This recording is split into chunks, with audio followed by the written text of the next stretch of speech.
दिल्ली में मंगोलपुरी के अवंतिका एन्क्लेव में रहने वाली 54 साल की महिला की हत्या कर नागलोई के कब्रिस्तान में दफना दिया गया, जिसके बाद पुलिस ने जांच करते हुए उस महिला को कब्रिस्तान से बाहर निकाला।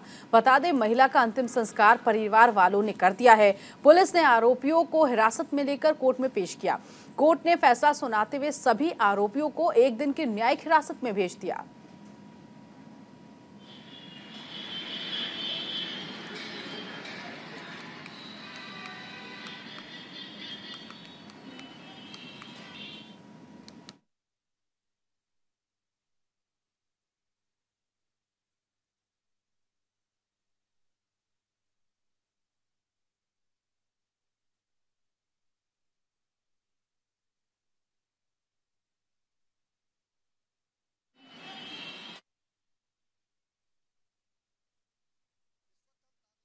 उसी कब्रिस्तान के पास मौजूद हैं जहां पर उस 54 साल की महिला को मोबिन नाम के शख्स ने अपने साथियों के साथ मिलकर पहले हत्या की और इसी कब्रिस्तान में दफना दिया। दिल्ली पुलिस ने इस कब्रिस्तान के अंदर जो है कब्र को खोदा गया और फिर उस महिला के शव को निकाला गया। फिलहाल उस महिला का अंतिम संस्कार जो है शमशान में उसके परिवार वालों ने कर दिया है। इस पूरे मामले में 3 लोगों की गिरफ्तारी हुई है, जिसमें से एक आरोपी वो भी है जिसने जो इस कब्रिस्तान का केयर टेकर है, उसने 5,000 रुपये लेकर रातों रात जो है मोबिन के साथ और उसके साथियों के साथ मिलकर उस महिला की डेड बॉडी को इसी कब्रिस्तान के अंदर दफन कर दिया था। हालांकि दिल्ली पुलिस ने पहले जांच की और फिर उस महिला के शव को इस कब्रिस्तान से निकाला गया।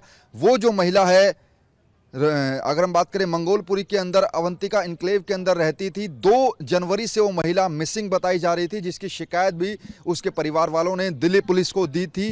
हालांकि दिल्ली पुलिस की तरफ से 7 जनवरी को एफआईआर दर्ज की गई थी, जिस पर परिवार वालों और आसपास के लोगों का ये आरोप है कि अगर 2 जनवरी को ही एफआईआर दर्ज कर ली होती तो शायद आज वो महिला जिंदा होती। लेकिन इस कब्रिस्तान के केयर टेकर के ऊपर भी बड़ा आरोप है कि उसने 5,000 रुपये लेकर उस महिला के शव को दफन कराया। फिलहाल उस कब्रिस्तान के बाहर ही हम मौजूद हैं। कब्रिस्तान पर फिलहाल जो है ताला लटका हुआ आपको नजर आ जाएगा, क्योंकि यहाँ के जो लोग थे इससे संबंधित कब्रिस्तान के, वो यहाँ पर ताला लगाकर चले गए हैं। फिलहाल इस मामले में 3 लोगों की गिरफ्तारी की गई है, क्योंकि जो महिला है वो अवंतिका एन्क्लेव में रहती थी और जो मुख्य आरोपी है इस पूरे केस का मोबिन, वो 10 से 12 साल जो है वो उस महिला के घर पर आता जाता रहता था। वो जो महिला थी 54 साल की, वो ब्याज पर पैसे देने का काम करती थी। मोबिन ने जो है काफी पैसे की डिमांड उस महिला से की, ऐसा भी परिवार वालों का आरोप है। हालांकि परिवार वालों ने 2 जनवरी को ही गुमशुदगी की रिपोर्ट जो है दर्ज कराई थी, लेकिन उसके बावजूद 5 दिन के बाद यानी कि 7 जनवरी को दिल्ली पुलिस ने एफआईआर दर्ज की है।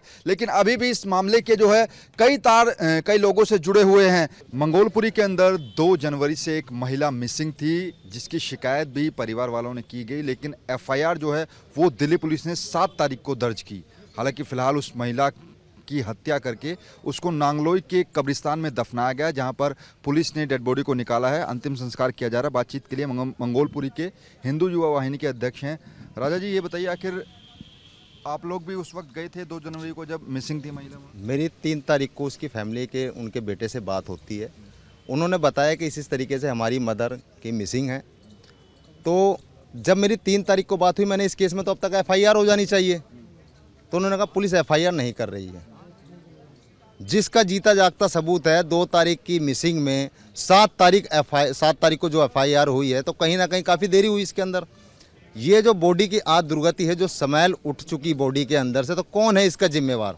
तो ये सवाल दिल्ली पुलिस के ऊपर खड़ा होता है। दूसरी बात, उन व्यक्तियों को प्रशासन ने उठा भी लिया था और फिर दोबारा उनको छोड़ दिया गया। जब उसमें से एक आदमी एंटी सेपेट्रिक बेल के लिए कोर्ट गया है, तो कहीं ना कहीं कुछ ना कुछ तो था ना। पुलिस को उस टाइम उस पर अगर सख्ती कर लेते तो सही हाल नहीं होता। दूसरी बात, इसके अंदर 302 का मुकदमा नहीं है, ये 302 के साथ 120 भी प्लस किडनैपिंग। अगर दिल्ली पुलिस इस पूरे सेक्शन के तहत ये मामला दर्ज करती है तो ही उनको फांसी की सज़ा हो सकती है, क्योंकि ये बड़ा सिंपल मर्डर नहीं है, साजिश के तहत मर्डर किया गया है। ये हत्या का मामला सीधे तौर पर निकल कर आया है, क्योंकि पुलिस का जो ढीला रवैया है वो भी लगातार सवालों के घेरे में है। खुद आसपास के लोग जो हैं वो कह रहे हैं, परिवार से जुड़े हुए लोग भी कह रहे हैं कि 2 तारीख को अगर शिकायत दर्ज कराई जाती है तो आखिर 5 दिन के बाद यानी कि 7 जनवरी को क्यों एफआईआर दर्ज की जाती है? इसके बावजूद सवाल दूसरा ये भी है कि रातों रात कब्रिस्तान में दफना दिया जाता है, क्योंकि वहाँ पर अगर आप किसी भी डेड बॉडी को दफनाएंगे या फिर अंतिम संस्कार कराया जाता है तो वहाँ से आपको एक ऑलरेडी पर्ची मिलती है, आपका नाम दर्ज होता है। लेकिन इस तरीके का कोई किसी भी प्रोसेस को जो है वहाँ पर पूरा नहीं किया गया। फिलहाल तो महिला का अंतिम संस्कार किया जा रहा है, लेकिन बड़ा सवाल ये कि आखिर क्या ये जो धाराएं लगाई गई हैं आरोपियों पर, ये उनको फांसी के फंदे तक पहुँचाने के लिए पूरी है या नहीं? हालांकि हिंदू जो गवाही कह रही है कि हम परिवार के साथ आखिरी दम तक खड़े हैं। कैमरा पर्सन मनीष के साथ नमित त्यागी, न्यूज़ इंडिया, दिल्ली।